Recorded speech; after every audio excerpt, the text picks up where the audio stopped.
hacemos una retrospectiva porque la semana pasada, entre los temas importantes que el Senado de la Nación trató, más allá de revocar el veto de varios DNU del presidente de la Nación, fue la modificación de la ley que regula los DNU en la República Argentina. Hasta ahora, un DNU que contaba con la aprobación de una de las dos cámaras tenía validez. Se ha modificado esa ley que databa de cuando la expresidenta Cristina Fernández era legisladora, senadora nacional por Santa Cruz, y ahora se reclama que para que un veto tenga validez, después de que el presidente vete alguna de las normas del Congreso, tiene que tener el aval de las dos cámaras del Congreso. Un poco para entender esto que por allí es algo complejo, siempre vamos a buscar una referencia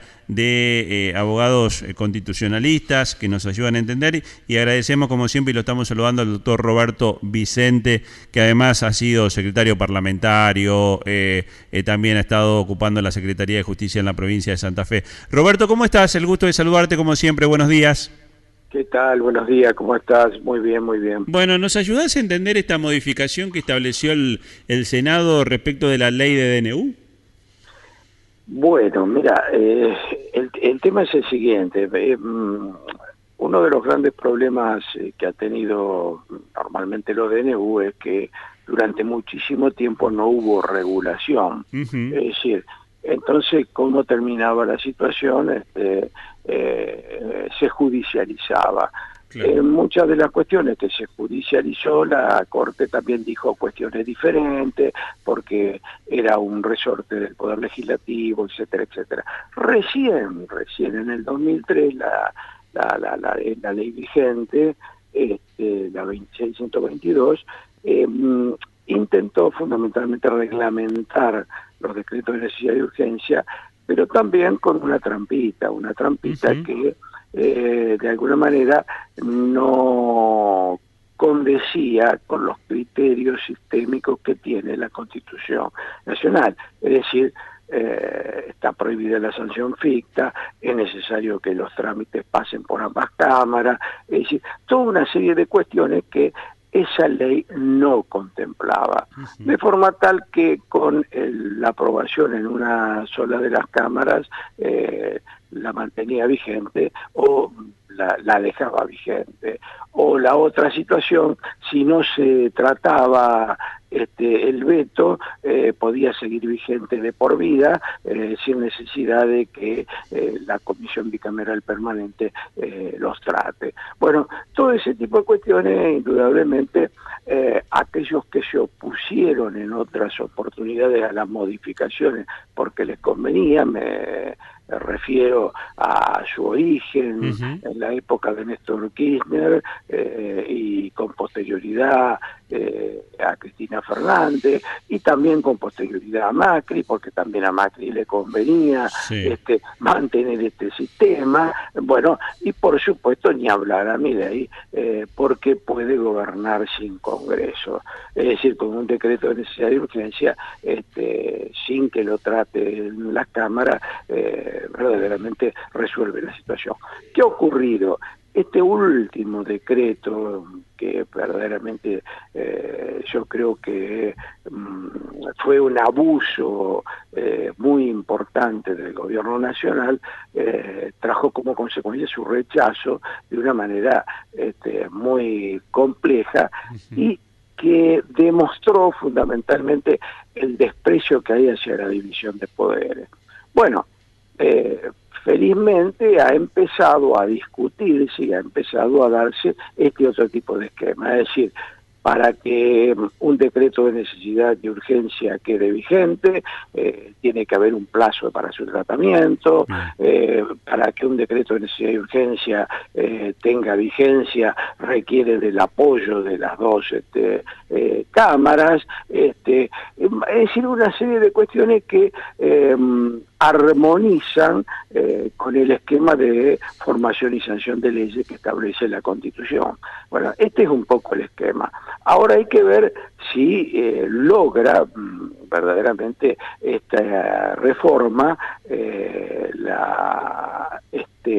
que no se veta en su momento y que logre de la otra Cámara, ¿no es cierto?, la aprobación.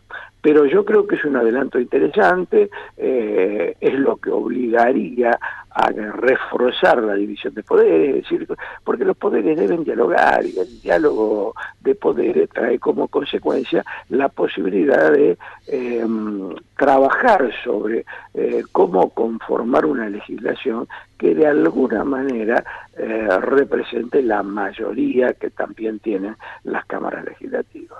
Los DNU, Roberto, aparecen con la reforma constitucional del 94 y, como vos marcabas, no pasó un tiempo hasta que una ley terminó regulando su funcionamiento. Exacto, exacto. Más, habían habido algunos decretos de necesidad de urgencia con anterior a la reforma del 94, y aquellos decretos de necesidad de urgencia anteriores a la reforma del 94 fueron los que terminaron generando basta, no puede haber un presidente que gobierne a espaldas del Congreso. Y eso trajo como consecuencia que en aquel núcleo de coincidencias básicas del 94 se estableciera, bueno, se permitirán los DNU, pero de una manera excepcional. Claro. La excepcionalidad significa eso. No puede ser que se convierta en un trámite normal. Claro. Aprovecho que estamos conversando y te consulto porque ya entramos en el tramo final de la Convención Reformadora. Bueno, el Pleno terminó de aprobar los distintos despachos de comisión el fin de semana y comienza ya el trabajo de la comisión redactora. ¿Cómo estás viendo el tema de la reforma y la nueva Carta Magna que vamos a tener en la provincia? Creo que ya lo habíamos charlado en algunas oportunidades, que ha sido una generosa reforma constitucional por la cantidad de temas habilitados.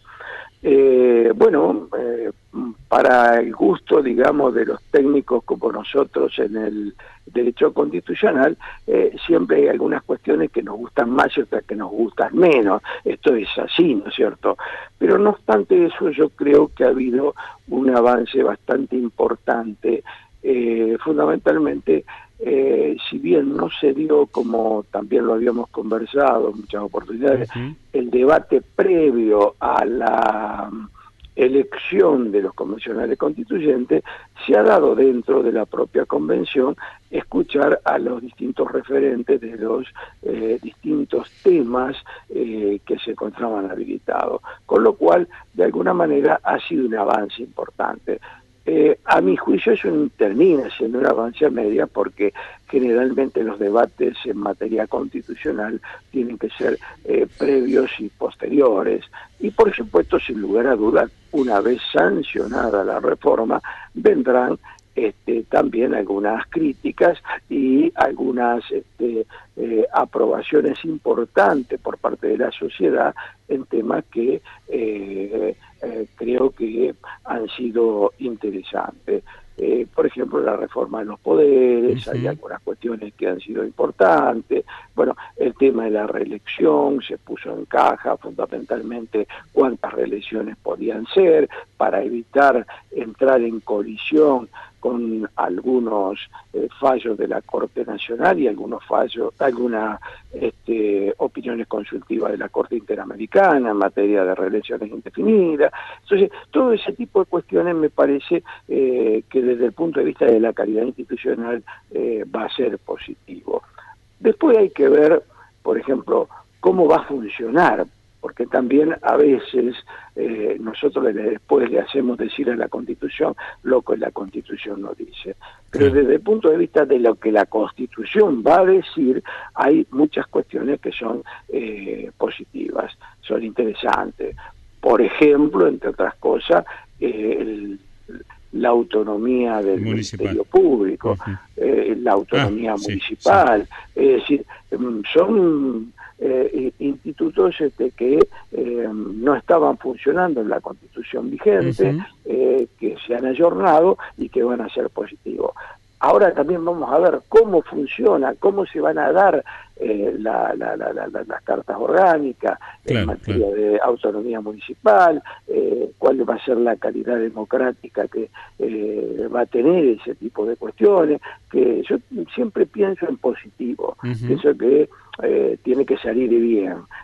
Nosotros tenemos que apuntar fundamentalmente, y nosotros que somos técnicos en el derecho, a que el sistema democrático se fortalezca, y para que se fortalezca se necesita debate, diálogo, todo este tipo de situaciones que me parece que en alguna medida se han dado. Roberto, ¿y pensás que a nivel de las autonomías municipales, tendrá que manifestarse el ciudadano de a pie, el vecino, para elegir convencionales que reformen las cartas orgánicas de los principales de las ciudades, fundamentalmente de primera categoría? Mi opinión es que sí, que la debería haber. Ahí había un tema que estaba en discusión, que era que fueran los propios consejos deliberantes los encargados.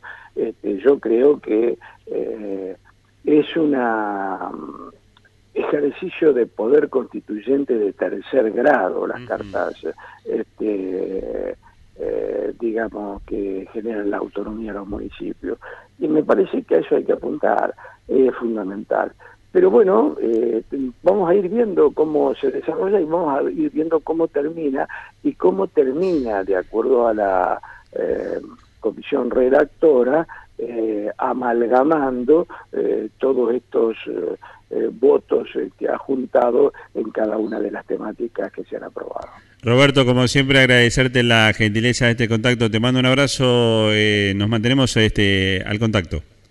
Un abrazo enorme, saludo a la gente ahí en la radio y bueno, nos mantenemos en contacto. El doctor Roberto Vicente es abogado constitucionalista, que nos ayudó a entender este tema de la modificación que el Senado estableció, limitando mucho el margen de acción también del Gobierno Nacional de moverse con los DNU, porque antes al gobierno le alcanzaba con que una de las cámaras avalara el DNU, el veto, sobre una ley para que se mantuviera el veto. Ahora la modificación en el Senado habla de que el Ejecutivo debe contar con el aval de las dos cámaras que deben acompañar el veto para que se pueda caer, con lo que hay un contrasentido, porque si sale una ley aprobada por el Congreso y las dos cámaras van a tener que rechazar el veto, prácticamente hay una coalición clara en ese aspecto. Bueno, el riego país que trepó a 1.200...